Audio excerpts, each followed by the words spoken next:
Oi amigos, estamos de volta para mais um vídeo aqui no canal e hoje eu vim conversar com vocês sobre todos os livros que eu li no mês de julho. Antes de começar a falar para vocês todos esses livros, eu já quero te convidar para se inscrever aqui no canal se você ainda não for inscrito, porque estamos aí com uma campanha para alcançarmos os 25 mil inscritos. Vai rolar um baita de um sorteio quando isso acontecer. Vou deixar o link aqui no card se você ainda não assistiu esse vídeo, né, com todos os prêmios, etc. E também tá rolando vários sorteios pelas redes sociais do canal que ficam sempre listados aqui embaixo, então se você não segue o canal também pelas redes sociais, te convido já a seguir aqui, tá tudo aqui embaixo linkadinho, principalmente no Instagram, que por lá o nosso contato é super próximo, a gente se conversa todo dia pelos stories, vocês acompanham um pouco da minha rotina maluca, enfim. Acho que todos esses recados estão dados, vamos agora pra essa pilhazinha de livros que estão aqui atrás de mim, que são os livros que eu li em julho. Na verdade tem um livro que eu li em junho, que foi a minha única leitura do mês de junho, gente, assim, junho foi tão surreal pra mim, com entrega de faculdade, trabalho, etc. Assim, foi uma coisa tão louca, uma correria tão intensa, que eu só li um livro nesse mês e todo o resto aqui foi de julho, que foi quando eu consegui ler mais, né? Então eu tenho aqui 8 livros, sendo que um deles eu li em junho, e tem um que não está aqui porque eu li no Kindle, e então eu vou conversar com vocês sobre ele, né? Aparecendo só a capinha aqui. Vou começar a falar com vocês então sobre o que eu li em junho, que foi o Isaac D, do Leandro Pileggi. Eu fiz vídeo aqui no canal sobre esse livro, foi a minha única leitura do mês de junho. Eu vou deixar o card aqui pra você ir lá conferir a resenha se você ainda não assistiu. E eu comentei muito com vocês, tanto nesse vídeo quanto lá nos stories, enquanto eu fazia essa leitura, do quão louco é esse livro. É um livro muito, muito, muito maluco. Resumidamente, a gente conhece esse rapaz que está saindo do interior pra fazer faculdade numa grande cidade, e logo no primeiro dia acontece uma coisa muito surreal com ele, que ele acaba tendo que dormir pra fora do alojamento da faculdade, sabe? Ele basicamente passa a noite ao relento. E ele sempre foi um rapaz que teve uns sonhos muito mirabolantes, assim, não foi muito diferente nessa noite quando ele dorme pra fora. Nessa noite, então, ele acaba tendo um sonho muito bizarro e as coisas começam a se confundir ali entre sonho e realidade. Ele começa a se deparar com uns seres muito estranhos, que ele não sabe se são do sonho, se são da vida real, enfim. É um livro que vai misturar muito de cultura pop, muito de cultura nerd de modo geral, e eu achei muito divertido. E no fim o autor conseguiu conectar tudo fazer muito sentido na história. Então eu sugiro que vocês assistam a resenha, que eu vou deixar aqui no card pra você ir lá assistir. Agora, falando um pouco sobre os livros lidos em julho, eu vou começar falando sobre o último livro de Os Miseráveis, né, gente? Ainda tô devendo pra vocês o vídeo de atualização de leitura, né, do projeto que tava rolando aqui no canal. Eu acabei acumulando muitos vídeos e muito conteúdo que eu precisava trazer aqui pra vocês em razão do fim do semestre, também do aniversário do canal ali, que eu acabei fazendo vídeo todos os dias. Enfim, gente, virou uma bola de neve. Eu tô devendo pra vocês, mas eu vou trazer esse vídeo sobre o último livro, que é Jean Valjean. Pra quem não sabe, teve um projeto de leitura conjunta de Os Miseráveis aqui no canal. E Os Miseráveis é um livrão que contém 5 livros, então a leitura conjunta, né, o cronograma basicamente foi dividir por mês. Cada mês a gente leu um livro de Os Miseráveis. E em julho eu li o último livro dessa nossa separação, que foi o Jean Valjean. E assim, me emocionei muito nesse último livro, gente. Eu literalmente, assim, olha, me desfiz em lágrimas, porque foi uma leitura super, assim, que me tocou, sabe? E eu já tava tão presa, assim, na história, que quando as coisas foram acontecendo, eu fui ficando ainda mais emotiva. Então esse foi o primeiro livro de julho que eu concluí com sucesso, e logo depois eu já emendei nesse livro aqui, que é o Daqui para Baixo, do... como é que é o nome dele? Jason Reynolds. Eu vou tentar focar aqui pra vocês verem, olha. Esse aqui foi o livro do mês de junho, se eu não me engano, do Intrínsecos.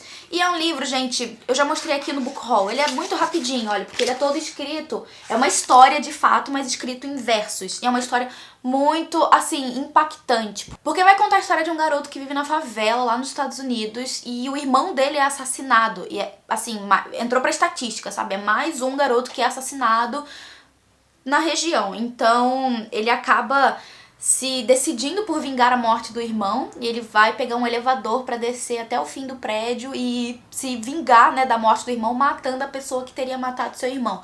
E nessa descida dele, né, do seu andar até o térreo pra cometer essa vingança, ele vai ter muito, assim, ele vai ter toda sério, assim, momentos de reflexões que vão fazer com que ele se lembre de todas as pessoas da vida dele que já sofreram desse mal. Que foram mais uma vítima da violência na favela, mais pessoas, assim, que tiveram suas vidas ceifadas, assim, pessoas inocentes que simplesmente morreram com uma bala perdida. Enfim, foi um livro muito forte, muito impactante pra mim. Eu fiquei realmente sentida com o que aconteceu. E, gente, assim, eu venho do Rio de Janeiro. Esse tipo de coisa aqui, olha, virou banalidade. Isso é uma das coisas que, inclusive, a gente, né, reflete sobre a história. Virou só mais uma coisa que acontece na vida das pessoas, um cotidiano, assim, absurdo que as pessoas se acostumaram a viver e a gente tá sempre vendo isso de fora, porque a gente não vive dentro dessa favela, a gente não vive a realidade dessas pessoas. Então quando a gente pega uma história assim, de um caso tão real como esse, a gente começa a sentir como se estivesse lá dentro, sabe? Foi um livro assim muito,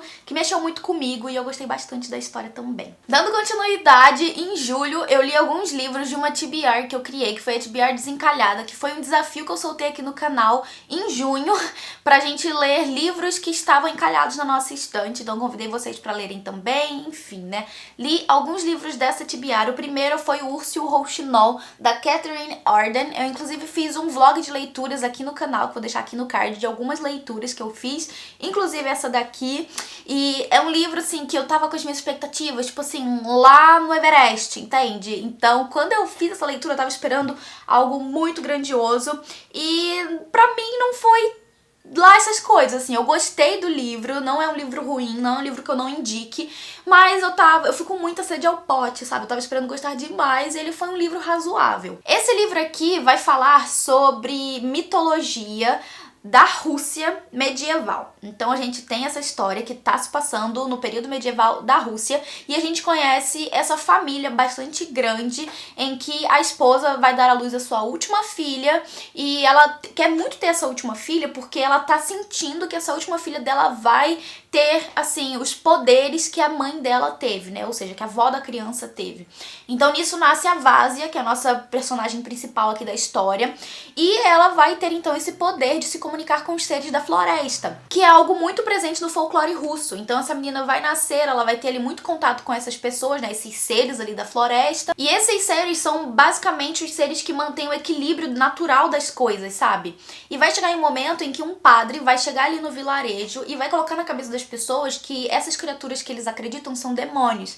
Então, quando as pessoas param de alimentar esses seres, param de, sabe, se voltar para esses seres por causa dessa ideia de que eles são demônios, a floresta começa a morrer. O ciclo natural das coisas começa a cair, sabe, declinar, e é a Vásia quem tem visão pra enxergar tudo isso e que vai tentar fazer o equilíbrio das coisas. É uma história muito bem escrita, a autora tem uma narrativa super gostosa, parece que literalmente ela tá te contando assim um conto, sabe, antigo, a forma como ela tem de narrar a história te traz muito pra essa ideia de que é uma senhorinha que tá ali sentada te contando as histórias, etc.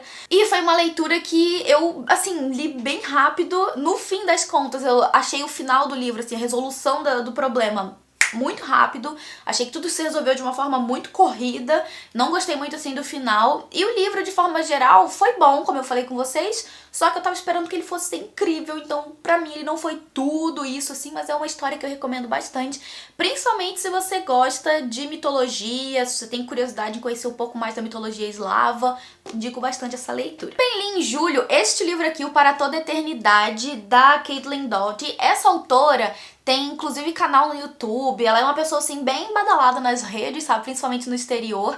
E eu fiz resenha sobre esse livro aqui no canal, que foi um livro assim muito que me tirou da minha zona de conforto, que me fez, sabe, ter contato com um assunto que pra mim é muito delicado, que faz com que eu tenha certos gatilhos, sabe, que é a morte. Então aqui nesse livro a autora vai narrar pra gente alguns rituais de morte, né, de passagem para o outro mundo em diversas sociedades do mundo, né, em várias culturas do mundo. Então ela vai pra Indonésia, ela vai pro Japão, ela vai pro México, enfim, ela vai pra vários países diferentes pra vivenciar esses rituais, porque ela própria trabalha com agência funerária, né? Ela tem uma própria agência funerária, pelo que eu entendi.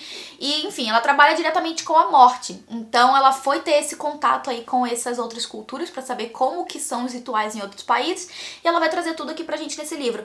E tem uns rituais, assim, gente, que são absurdamente diferentes do que a gente tá acostumado. E ela tenta, no livro, fazer com que a gente perca essa visão preconceituosa que a gente tem, sabe? Com relação a como as pessoas lidam com o momento da morte, sabe? Eu falei melhor sobre isso no vídeo, que eu vou deixar linkado aqui pra vocês. Sugiro muito que vocês vão assistir, porque eu falei de um ritual muito assim, foi o que mais me deixou chocada desse livro inteiro. Então sugiro que vocês vão lá assistir pra poder saber que ritual é esse e o que eu achei da história com mais profundidade. Daí eu comecei uma série muito chuchu, que eu inclusive fiz vlog de leitura aqui no canal pra vocês, que é a série Rastro de Sangue. Eu li Jack Stripador, que chegou aqui pra mim, olha, tem muito tempo, entrou pra minha TBR desencalhada, porque era um livro que tava aqui na minha estante faz bastante tempo, sem eu ter lido ainda. E daí eu emendei já a continuação, que é o Príncipe Drácula, então Jack Stripador e Príncipe Drácula foram 2 livros que eu li em julho. Eu fiz vlog de leitura, então eu falei melhor sobre essa história, né? As 2 histórias lá no vlog de leitura que eu vou deixar linkado pra vocês. Mas, de modo geral, é uma série muito boa, com uma personagem muito incrível, que tem de tudo um pouco, sabe? Tem investigação, tem assassinato. A nossa protagonista aqui, ela é estudante de ciências forenses, então ela faz autópsias. A gente tem um pouco disso do horror, um pouco do macabro, um pouco ali de um personagem que é um alívio cômico pra história e te faz dar umas risadas no meio dos momentos mais tensos. Então, assim, é uma série que eu achei muito legal, esses 2 primeiros livros. Vai ter um terceiro em outro lugar, né, em um outro continente, que eu tô super ansiosa pra fazer a leitura. E já adianto que dos 2, o segundo até agora é o meu favorito. Então sugiro que vocês assistam o vlog de leituras pra saber melhor o que eu achei de cada um desses livros. Daí eu li e também comentei com vocês aqui no canal sobre Ofélia, da Lisa Klein. Esse livro aqui é um romance que vai trazer a história de Hamlet, né, aquela tragédia super famosa de Shakespeare, pelo olhar de Ofélia, que é basicamente a amada do Hamlet. Então ela vai contar pra gente toda a história de Hamlet pelo ponto de vista dela, em um formato de romance. Falei melhor com vocês num vídeo que eu fiz sobre esse livro, e eu também falei do filme que eu assisti, porque esse livro aqui serviu de inspiração para um filme. Então também vou deixar linkado aqui no card. Se eu não tiver mais card pra usar, eu vou deixar aqui no box de informações pra vocês irem assistir ao vídeo. E assim, eu amei esse livro de paixão. Inclusive, eu falei sobre ele também no vlog de leituras que eu li, o Urso e o Rouxinol. Eu fiquei absurdamente apaixonada por essa história. Eu não tinha lido Hamlet ainda e eu gostei muito de conhecer essa história pelo ponto de vista da Ofélia. E, gente, assim, muito incrível. Eu sugiro demais a leitura e também sugiro que vocês assistam o vídeo de resenha, que eu falei melhor tanto sobre o livro quanto sobre o filme, então vamos lá assistir. Bom, gente, então esses foram todos os livros que eu li em julho e um livro que eu li em junho. Eu espero que vocês tenham gostado do vídeo. Comentem aqui embaixo se vocês já leram algum desses livros, se vocês têm vontade de ler algum deles e, enfim, né? É isso que eu tinha pra vocês hoje. Espero vocês no próximo vídeo. Não esquece de deixar o seu curtir aqui embaixo se você gostou do vídeo e a gente se vê no próximo. Um beijo enorme e até mais. Tchau, tchau.